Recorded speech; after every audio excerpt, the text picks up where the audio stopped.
ఒక్కసారి చాలా interesting elements అన్నీ కూడా ఉన్నాయి. ఒకసారి కొడాలి నాని కౌంటింగ్ కేంద్రం నుంచి తన కారులో తిరిగి ఇంటికి వెళ్ళిపోతున్న దృశ్యాలని మనం ఒకసారి బిగ్ టీవీ స్క్రీన్ మీద చూస్తూ ఉన్నాం.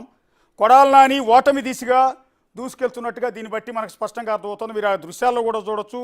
చాలా నీరసంగా, చాలా అసంతృప్తిగా, చాలా నిరాశగా కౌంటింగ్ కేంద్రం నుంచి మాజీ మంత్రి కొడాలి నాని తన కారు ఎక్కి వెళ్ళిపోవటం అనేది చాలా ఆశ్చర్యం. వైసీపీ శ్రేణులందరూ కూడా కొంత షాక్కు గురయ్యే అంశం.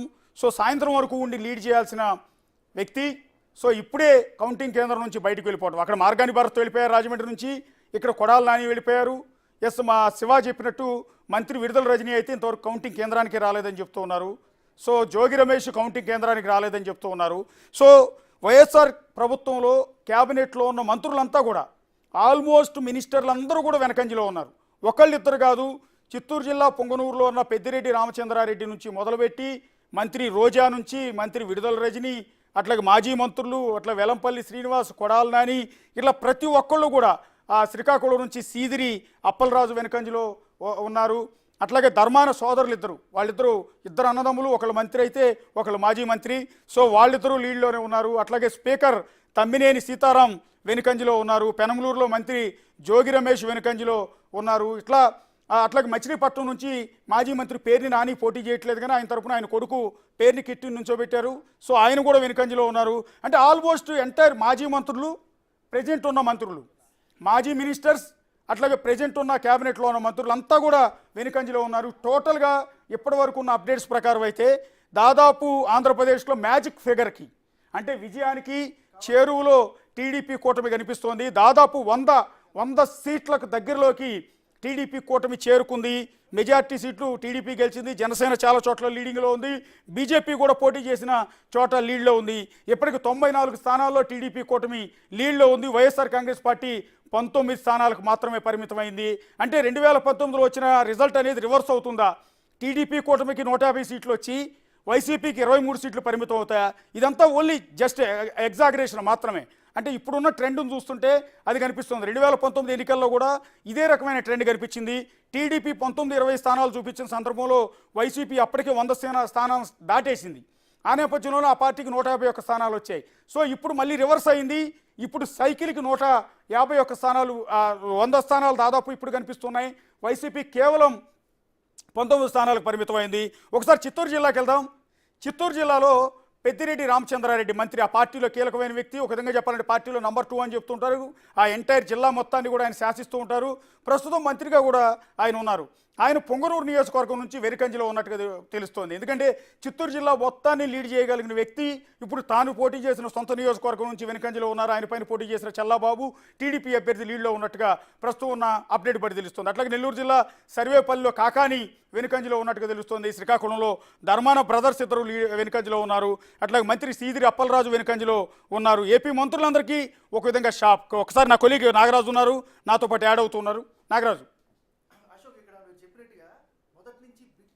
అంచనా వేస్తూ వస్తుంది.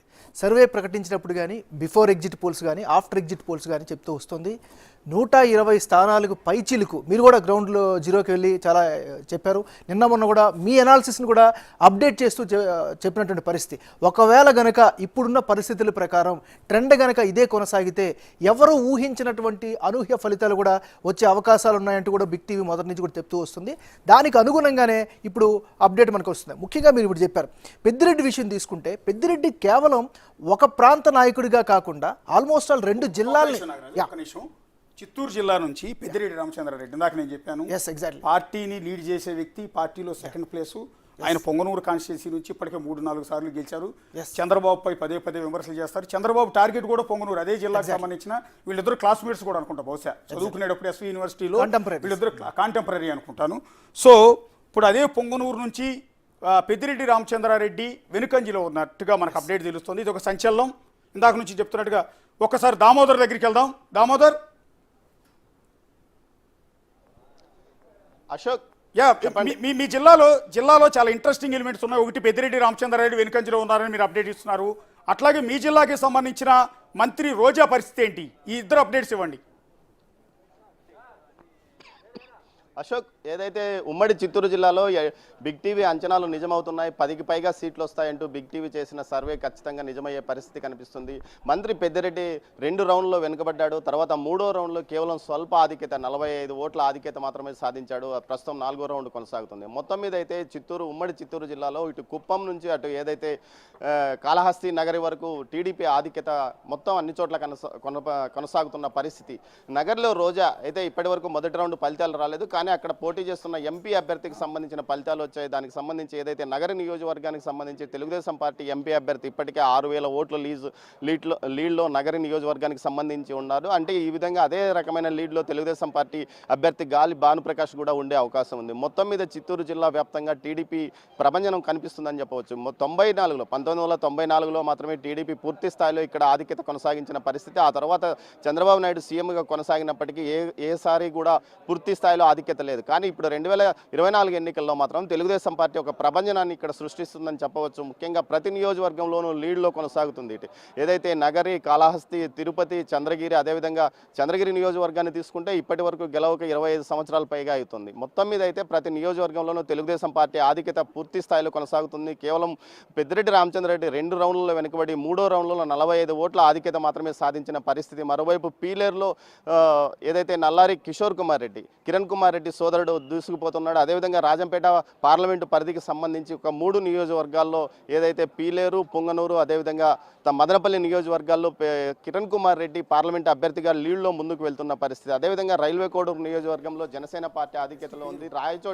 ముఖ్యంగా రాయచోట్ల విప్ శ్రీకాంత్ రెడ్డి పోటీ చేస్తున్న రాయచోట్ల కూడా టీడీపీ ఆధిక్యత కొనసాగుతుంది. ఈ విధంగా ఇట్లా ఉమ్మడి చిత్తూరు జిల్లాకు సంబంధించి అటు అన్నమయ్య జిల్లాలోనూ కూడా టీడీపీ ఆధిక్యత పూర్తి స్థాయిలో కొనసాగుతున్న పరిస్థితి కనిపిస్తుంది. ఇదే ట్రెండ్ ముందుకు కొనసాగితే చాలా పెద్ద ఎత్తున సీట్లు ఇక్కడ వచ్చే అవకాశం ఉంది. 14కు సుమారు 12 సీట్లైనా విజయం సాధించే అవకాశం ఉందని భావించవచ్చు. అశోక్, డాక్టర్ రియాజియా, మీరు ఏపీ తెలంగాణ రైట్ దామోదర్, ఇప్పుడు వరకు ఉన్నటువంటి పరిస్థితులు బట్టి చూస్తే ఇది ఎప్పటికల్లా ఒక ట్రెండ్ వచ్చే అవకాశం కనిపిస్తుంది. అంటే కొన్ని బూతుల్లో కొన్ని నియోజకవర్గాలకు సంబంధించి 4వ రౌండ్, 3వ రౌండ్ కౌంటింగ్ కొనసాగుతుంది. కొన్ని నియోజకవర్గాలకు మొదటి రౌండ్ ఫలితాలు కూడా బయటకు రాలేదు. అయితే చిత్తూరు అసెంబ్లీకి సంబంధించి మొదటి రౌండ్ ఫలితాల్లో 2,000 ఓట్ల ఆధిక్యత వచ్చింది. ఇప్పటి వరకు టీడీపీ బోని కొట్టని ఏదైతే జీడి నెల్లూరు నియోజకవర్గంలో 2,000 ఓట్ల ఆధిక్యత టీడీపీ సాధించడం విశేషం. మొత్తంగా ఏదైతే డిప్యూటీ సీఎం నారాయణ స్వామి కుమార్తె ఇక్కడ వెనుకబడి ఉంది. అదేవిధంగా ఏదైతే పూతలపట్టు నియోజకవర్గంలో కూడా టీడీపీ వరుసగా 3 సార్లు ఓడిపోయిన పరిస్థితి. ఇక్కడ కూడా టీడీపీ 2,000 ఓట్ల ఆధిక్యతలో ఉంది. జర్నలిస్ట్ మురళీమోహన్ ఆధిక్యతలో కొనసాగుతున్నాడు. ముఖ్యంగా చంద్రగిరి నియోజకవర్గం, అదేవిధంగా తిరుపతి, శ్రీకాళహస్తి, నగరి ఈ నియోజకవర్గాలు ఎటు చూసినా పూర్తి స్థాయిలో టీడీపీ ఆధిక్యత కొనసాగుతుంది. అదేవిధంగా తంబలపల్లి నియోజకవర్గంలో కూడా 2,000 ఓట్ల ఆధిక్యతలో టీడీపీ ఉంది. అయితే మదనపల్లికి సంబంధించి ఫలితాలు మదనపల్లి నగరికి సంబంధించిన ఫలితాలు పూర్తి స్థాయిలో అధికారికంగా ప్రకటించలేదు. మొదటి 2 రౌండ్లకు సంబంధించి వాటి ఫలితాలు వస్తే పూర్తిగా ఒక స్పష్టత వచ్చే అవకాశం ఉంది. మొత్తం మీద అయితే పోస్టల్ బ్యాలెట్ లో కూడా టీడీపీ ఆధిక్యత పూర్తి స్థాయిలో కొనసాగుతుంది. ఏదైతే చంద్రగిరి కానీ తిరుపతి దామోదర్, ఇప్పుడు నుంచి పెద్దిరెడ్డి రామచంద్రారెడ్డి ప్రస్తుతం కౌంటింగ్ కేంద్రంలో ఉన్నారా? అట్లాగే నగరి నుంచి రోజా గెలుస్తుందా ఓడిపోతుందా అన్న దాని మీద విపరీతమైన కాన్సన్ట్రేషన్ ఉంది. రోజా ఓడిపోతుందని ఆఖరికి ఆ పార్టీకి అనుకూలంగా సర్వే చెప్పిన ఆరామస్థాన్ కూడా చెప్పాడు ఓడిపోతుంది అని. మనం చేసిన సర్వేలో కూడా నగరి నుంచి రోజా ఓటమి దిశగా ఉండే అవకాశం ఉందని తెలిసింది. సో ప్రెజెంట్ రోజా కండిషన్ ఏంటి అక్కడ? అయితే రోజా వెనుకబడిన పరిస్థితి, రోజా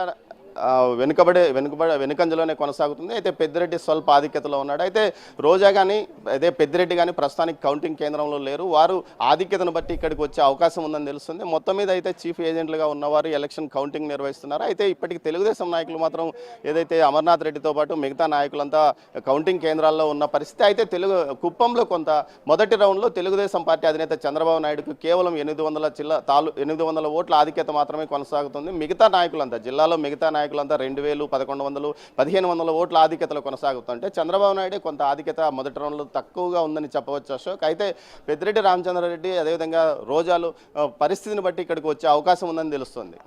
థ్యాంక్ యూ దామోదర్.